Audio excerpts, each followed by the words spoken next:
got. Okay. A few frustrations. But the first question was, thank you for everything. I mean, you've always sent me these postcards and statues and tequila. And I feel I'm not very good at paying it back. So I had this feeling. I wrote this question. I don't know. Did you read these questions? Yeah. Oh, okay, so you know what I said. I don't know. I've never thought I could actually have a guru because Trungpa Rinpoche was my guru, but not very accessible. And I should be recording on this. It's going to go on. You should While I'm asking the question? Yeah, why not? You never know. Something magic like that. I'm strangle myself. Okay, so the first question was about why are you leading a 3-year retreat in Australia? Because as opposed to other kinds of retreats, short ones. What makes why do I lead it? Well, why do you think that you want to continue, and why is this a good form, the 3-year retreat, as opposed to other kinds of retreats? When I don't know, maybe you should ask me this after another 3 years, personally, because I'm still experimenting it.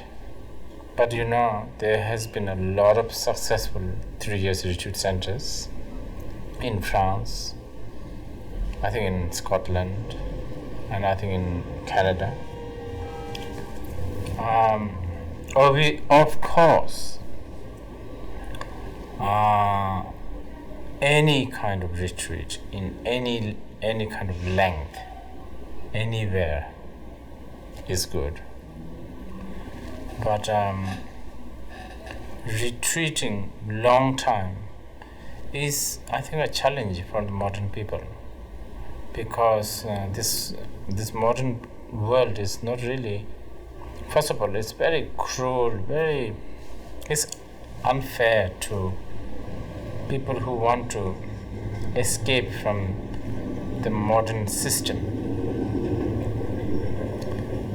Everything, the bills, the insurance, car noise, everything, you understand, is made to,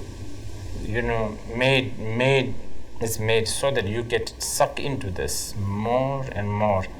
And even if you get out of, forget 3 years retreat, even if you get out of this system for 3 hours, it's almost like struggle to get back. So it's difficult. But of course, that is not a good reason why not to do. In fact, one could think that that's all the more better reason to do the 3 years retreat, or any length of retreat.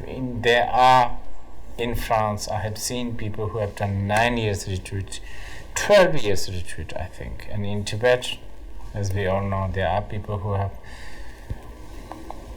dedicated their whole life into the retreat. I am leading a 3 years retreat in Australia.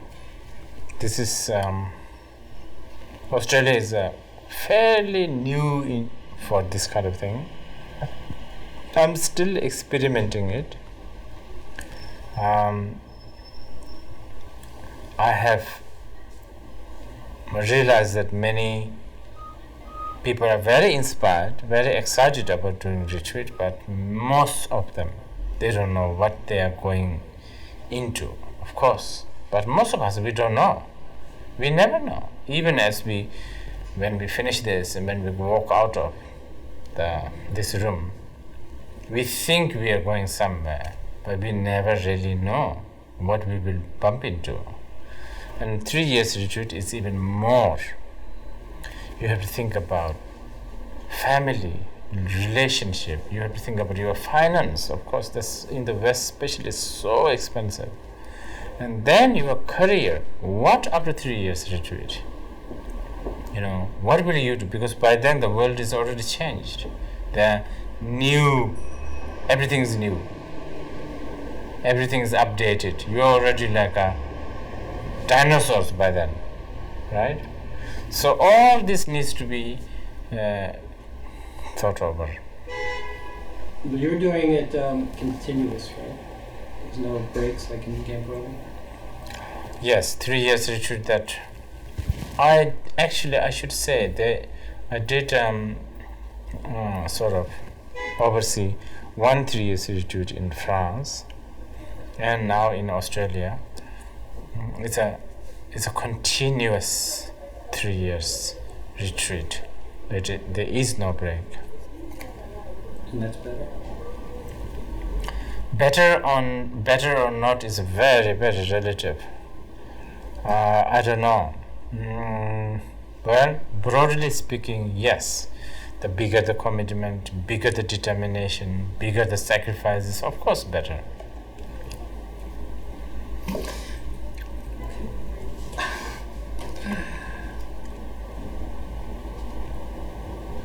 Okay, so I think, I don't know, I read some interview or something, and obviously the role of the guru in Vajrayana is to make your ego so that you don't recognize that it exists, and how does the guru do that on retreat? How do you describe what they do? Because you're not on retreat. I think even if some guru are asking certain student to do a 3 years retreat is already the beginning of destruction of the ego. Could be. Who knows? It could be also shaping up a very, very strong ego. This has happened, Because many times people treat 3 years retreat as some kind of achievement so that they can put it in their resume in the future. Now that's, of course, then I think something is going wrong in this case. Of course, guru and student relationship, the whole principle of guru, whether it's a 3 years retreat or not, it doesn't matter. The whole practice of Guru Yoga is something to do with dismantling of your ego, basically a path that is designed to not give in to the ego. And in this case, Guru is supposed to help you so that you learn how to not to give in to the ego. But there's some paranormal communication between the devoted student that's locked in for 3 years and what they imagine the guru to be. And you come visit once in a while? Well, I've always been blamed for never showing up more than, I feel that I do go and visit them. And I don't have to go more than necessary. Because again, even the Buddha himself said, if we stay too long with the Buddha, even the Buddha we will begin to find faults.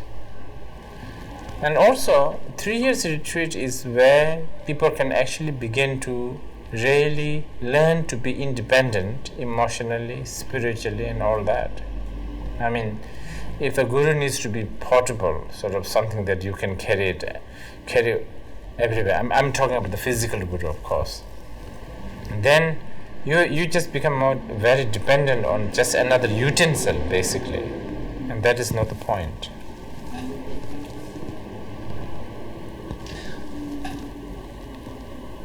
You said something.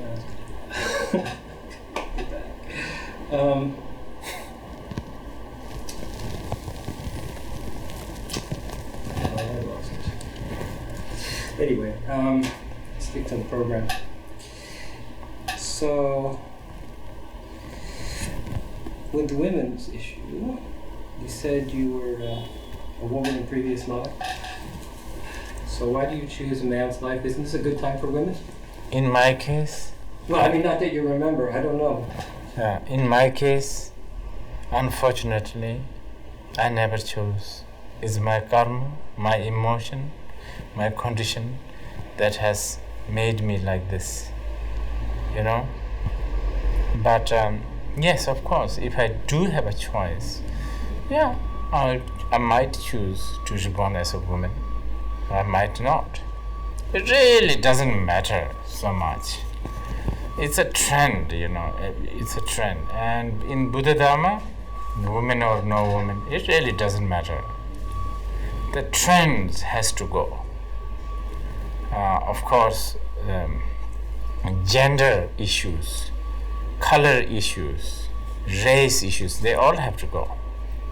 But right now, I mean, in this time in history, since 1850s, you know, like the women's movement, the whole world shifted from binding feet and women being secondary. So only in the last 100 years and less, you know, women could vote, women feel equal. Yeah. So it's a very powerful, I mean, the woman's running for the president of the United States. Hema, that's my other question, that, you know, like she's being an effective teacher because she's a woman. She's getting to lawyers and, I mean, some of that's because she's a woman. She's the wisest, one of the wisest women in the world, according to Oprah. No. And so that's what I meant, you know, but you don't have to answer that. That's okay. No. That was just what I was thinking. It's, you know, in the context of this time, which I understand. As I said, if I do have a choice, Yeah. I'm within this context and now, at this age, yes. I think there's much more support, definitely. But this is only my own limited way of thinking. Who knows? Maybe it is good to be a man who supports women's phenomena. That maybe have a different angle, a better angle. The question from before was because you said you tell people to do the retreat. Trungpa Rinpoche's students, nobody tells them, right? Nobody said go do a 3-year retreat. He wasn't even alive while that whole thing was happening. Mm-hmm. So that makes a big difference, doesn't it? Like if you say you're a student, go do a 3-year retreat. So you've done that with many of the students, told them to do it, or you thought it was a good idea? I'm a very coward person. Most of the time I don't tell them to go. But yes, I admit I might have created the condition so that they have some kind of a interest in going. And the moment they show the interest, then I jump into, you know, that and then invest on that. That may have happened. You become a cheerleader. Okay, good. No, I thought that was a really good question because I know, like, that's also possibility for egos the greater when there's no connection with a guru telling you what he thinks about you doing it. Which is this whole thing I was saying to begin with about me and gurus, which is always sort of feel that they don't really know me, I don't know them. They've had a lot of great contact, It's been amazing, but I don't have to worry about my ego's not threatened too much. I can hang out and do whatever I want and be free. So that puts a whole different flavor on the retreat when someone says that. Is that a call? And then you give a That's not a call. call. I'm trying to call. What? Yeah, go ahead, call someone. Let me just make a closer shot. Yeah. Did you manage to get him? Oh, good. Excellent. Okay. Bye-bye. Okay. No, I think you go to my house. Yeah.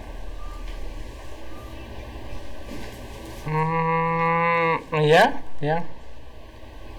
Oh. Okay. Okay, my really, really stupid question. Did you get anywhere with casting Kate Winslet? No, at the moment, not only I have no inspiration in making film, I'm not even looking for inspiration. It's kind of the state that I'm in. I'm completely, I don't know. Having said that, I am sort of thinking of writing a film, but I don't know. It's, motivation is not there. I have a film I want you to direct, but I don't know if I'll get to it. Which one? Life. It's about Ashoka from Menander's point of view. You know Melinda, the dialogues of Melinda?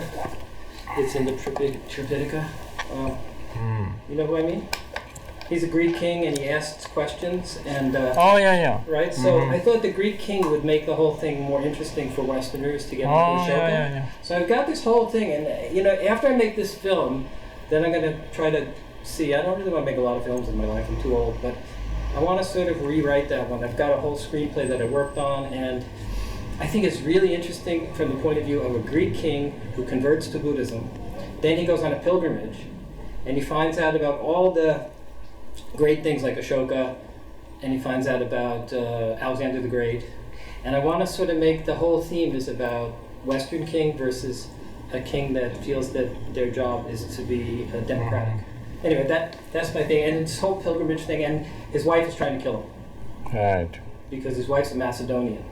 And she feels that he should be, getting his kids a job, sort of George Bush kind of thing. And he's I'm not going to be a king. I can't be a king of India. And he wound up in the job apparently through history by accident. He was a general, and his king, her father, this actually happened, right? Her father died. Right. Anyway, Macedonians, they're crazy. Send me the script. Yeah, well, it'll be like 5 years from now. Okay. But anyway, if you want to direct it, I would feel so great if I ever get it done. Anyway, that's my dream project. And a psychic told me it's going to happen, and she showed me an elephant about this big in my tea reading. So I think it's totally crazy that I could ever do such a thing. But that's my dream project. And then? I think you'd love it if it ever gets written.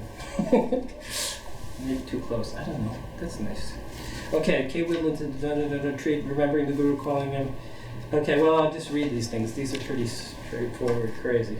When you're on retreat, how does remembering the Guru and calling him, which opens the mind to the realms beyond conceptual thought, transform you? How is venturing to the brink of insanity, which defines mysticism, how does that help you, especially on 3-year retreat? Can you rephrase that question again? I know, it's pretty badly written. There's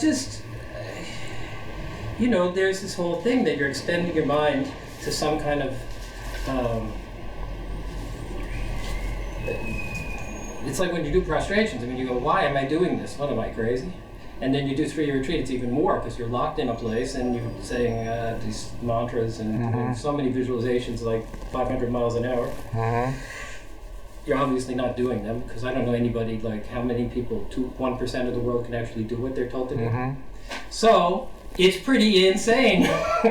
So I guess what I'm saying is, it seems to me like, I like this whole idea of insanity. I was telling my mother this morning, like that's the purpose of spirituality, because I'm always trying to communicate with her, and she's Jewish and she's got this thing she never, anyway, I'm going on and on, but I don't know if you're following this, but I'm saying insanity, it seems to be, that's the essence of what's really mystical, spiritual, like what's special about all the great thinkers is they can go to insanity and then they come back with some kind of a discipline and some perspective.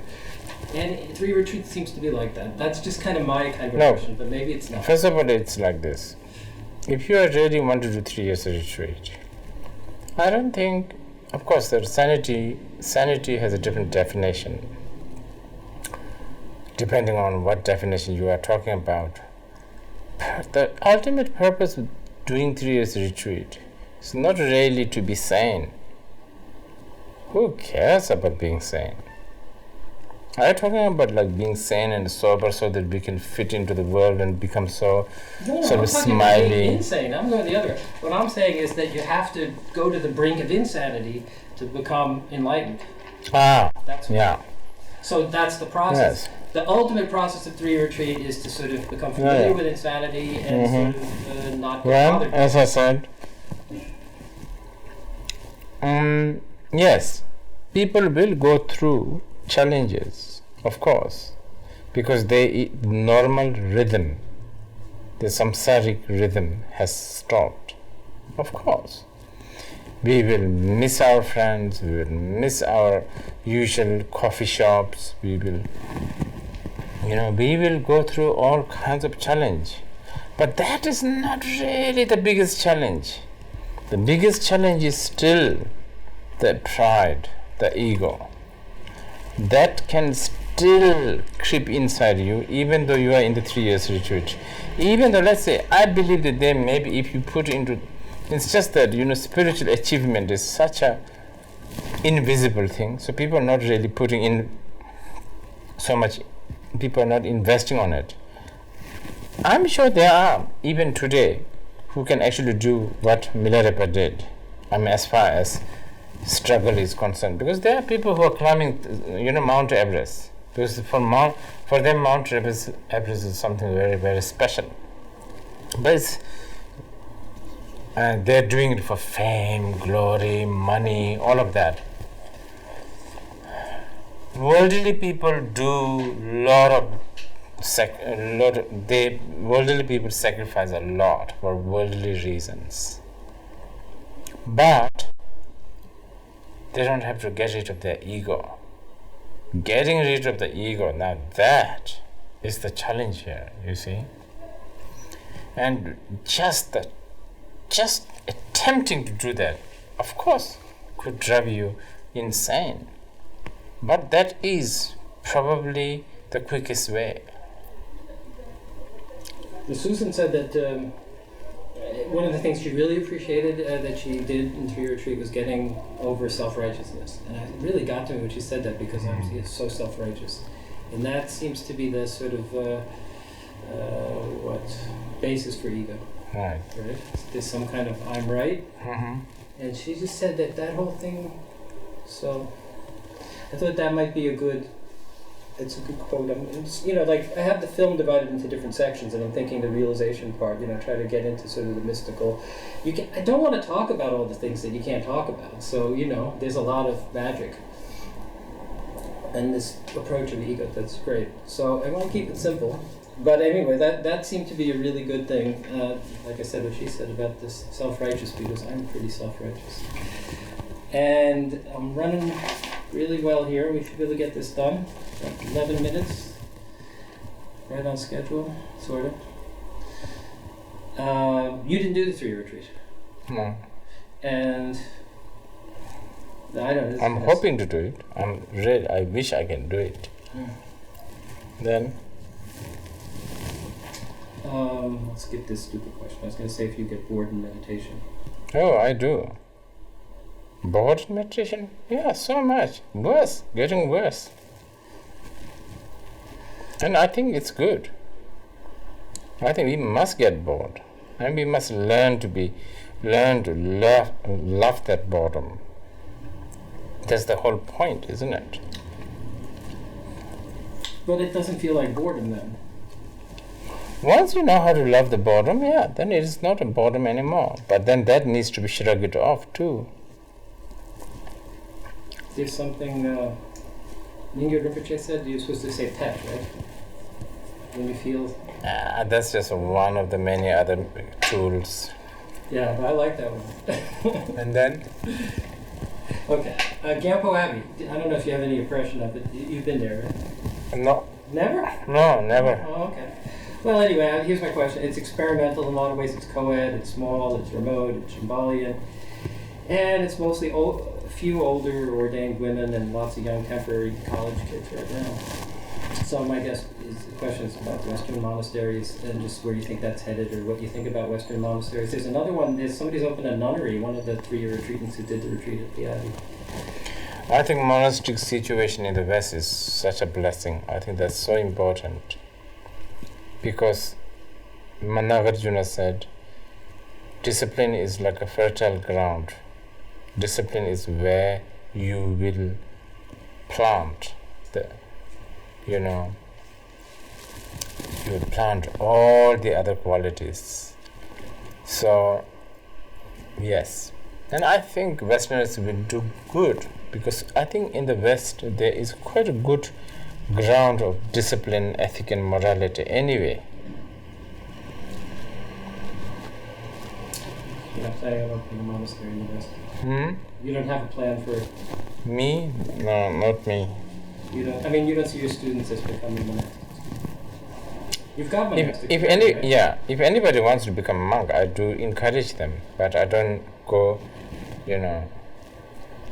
out of my way and promote and sort of. So far, I haven't done that. What about all women's versus co-ed? Because that became a really interesting issue, Susan. All women what? Well, by accident, there weren't any men. They've been doing co-ed retreats at Sopacholing, but they never had enough men for this one, so then it became all women. And Susan she had experience in a Catholic all-women's thing, and when she grew up with nuns, and she felt that it just goes a lot better, that women are sort of intimidated by men, and they kind of make them feel small. I don't know. They were not ready to deal with male-female issues. People get relationship things. Right. So your retreat's going to be co-ed, right? What do you mean by co-ed? Of men and women. It has been so far, but that depends on how many people who wants to do it. I don't really care Yeah. Because there's so many other things to think about, Well, such because, as I mean, say in Tibet, it was all men, right? You had, yeah, and so, because there are many monasteries. right, but Hello, where are you? it probably doesn't matter that much, but it's an interesting issue in the film, but for you, probably it's not that big a deal. I can get that in a second. Well, I'll try to rush through this so we can get out of here. Sorry. You're answering the phone. I guess you're trying to give me a hint. No. Oh, okay. Trungpa Rinpoche told Lady Diana when he got married to her that he'd always loved the Guru more than her. What? You know, when he got married, he said, like, sweetheart, first of all, he didn't know her name. He said, what's your name? Right after they got married, they were in bed together. Okay. But then he said, you know, I just want you to know that I'm always going to love the Guru more than I love you. Which was, reminds me of that thing you said in one of the interviews about you wanted to be doing more, couldn't care less. But anyway, I guess my question about that was, is retreat the ultimate romance? And especially, like, because it's unrequited and limitless. I mean, you know, would you use that imagery of romance? With the retreat? Retreat and the Guru. I can see that. Because... Oh yeah. Thought I wasn't rolling. I didn't see the time code on the top, but it's not there. It's wrong. Because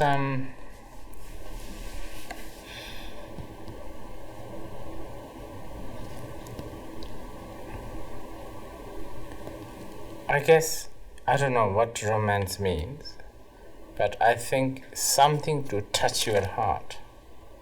Something that deeply touches your heart, something that really pulls out your inner whatever. I think if that is the romance, then yes, remote place, quiet place, far away from all this crazy crowd, far away from this meaningless system, meaningless engagement. Contemplate all the time, to contemplate on oneself and one's emotion, feeling. Yes, I think very romantic. Good. Just get my frame while I'm doing this. Adjust. Want the birds in there. Okay. Then we move on to. I like this word, portal. You know, they say portal for channeling people. So the Guru is a portal for other realms. What is portal? Like Nostradamus or something. Not Nostradamus. Edgar Cayce. You know, you get other beings inside of you. You go past the realm, or like out of body experience. Anything paranormal, it needs a sort of doorway.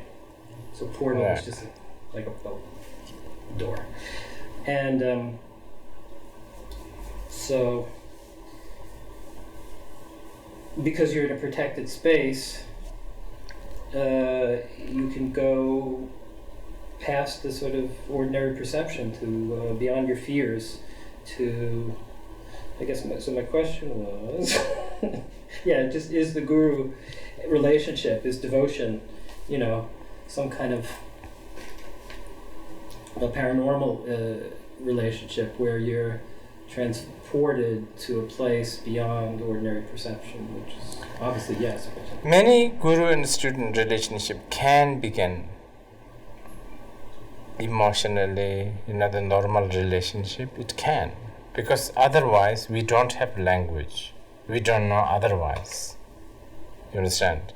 But the whole point of the student and guru relationship is to transcend that and go through another level of relationship. So much so that one day you reach to a stage where there is no specific outer guru or no specific outer student, that they are, I should not say one, beyond 1 and 2. There's a guru practice that Karma Sangye just translated, the Rinpoche wrote when he was 15 or something, and you visualize him as you visualize yourself as Trungpa Rinpoche in the form of Padmasambhava. You heard of this practice? Yeah. Wow. It's fantastic. And it's very similar to Dharma Sagara, right? You know, the language must be just the Ati language. It's the same kind of thing. Wonderful. Boy, I'm running out. I'm getting to the end. Milarepa, Gampopa, one disciple usually has lots of siddhi. Like, you only need one disciple. Is that ever going to happen to Western students? Are we ever going to have any students like... I'm sure it's happening already. You've seen that? Yeah, I'm sure it's happening. But you're sure meaning you've seen somebody and you know them and you know their name, but you can't say who they are? No, not me. Because I'm too deluded. Somebody, your father saw somebody like that? I'm sure he has, but he won't tell me. It's better not to talk about it. Okay. And this is from Vajrayagini. You know, they say worldly actions are. What did I write? How you're supposed to renounce all worldly actions. So, in Buddhism, you know, Buddhism's a worldly religion too. It's you can experience enlightenment within the world. So aren't worldly actions the best teachings when infused with Dharma? And what makes an action? It is. Okay. But to reach to that level of experience and skill and expertise, it will take some time. So it's good to begin with the discipline. Once you are comfortable with whatever you have learned, then you can by all means do whatever you like, and everything will become a practice. So, like the title of your book, this was my last question. I thought this would be a good ending. So, what's not a what's not a worldly action? How do you become not a Buddhist? How do you not become a worldly action? By seeing the worldly life is futile. Okay. Worldly life is futile, as Milarepa said, and thank you so much. Give me your phone number. Okay. We have to go and drink some tequila instead of talking all this nonsense. What do you think? Some Mexican nonsense. It'll make sense. Yeah, well, I'm in New Jersey. I'll give you my New Jersey number. I'll give you my card. I'll get it in here. Yeah. That's what we need. Okay.